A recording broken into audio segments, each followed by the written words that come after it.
मनाने कसं पण लाटा. मी असं कुलच्यासारखं लाटून घेतलेलं आहे. तर बघा, तर मी ते टाकते त्याच्यावर तव्यावर आणि ते तुम्हाला दाखवते. मी हे तव्यावर टाकून घ्यायचं आहे. त्यावर टाकल्यानंतर बघा हे, आणि मी हे स्टफिंग जे वडापावचं असतं ना, वडापावचं होतं माझ्याकडं, ते मी स्टफिंग टाकलेलं आहे. त्यात चेंज करू शकता. स्टफिंगमध्ये पनीरचं टाकू शकता, कोबीचं टाकू शकता. कोबी खिसून टाकायची पण. तर दाखवते तुम्हाला. अशी टाकलेली आहे बघा.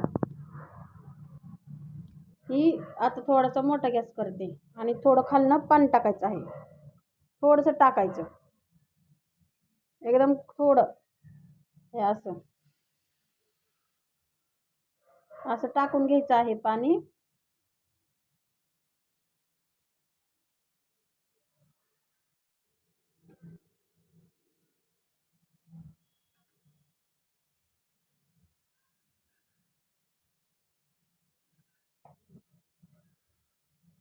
हळूहळू पलटायचं आहे. असं तवा गरम असलेला पाहिजे, कारण काय होतं, तवा जर गरम नसेल ना तर ते तुटतो.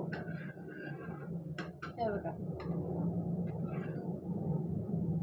आणि थोडंसं मग अशी पलटी करून घ्यायची आहे. हे बघा, हा परोठा आहे. आता एवढं, आता त्याला तेल लावून घ्यायचं आहे, नाही तर तूप तुमच्या मनाने. हे बघा,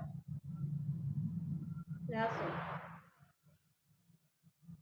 हे बघा,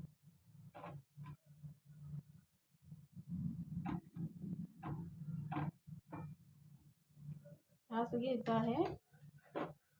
हे मी वडापावचं सारण होतं, तुम्ही कुठलंही करू शकता, असं काही नाही. तर तयार आहे आलू परोठा, या खायला.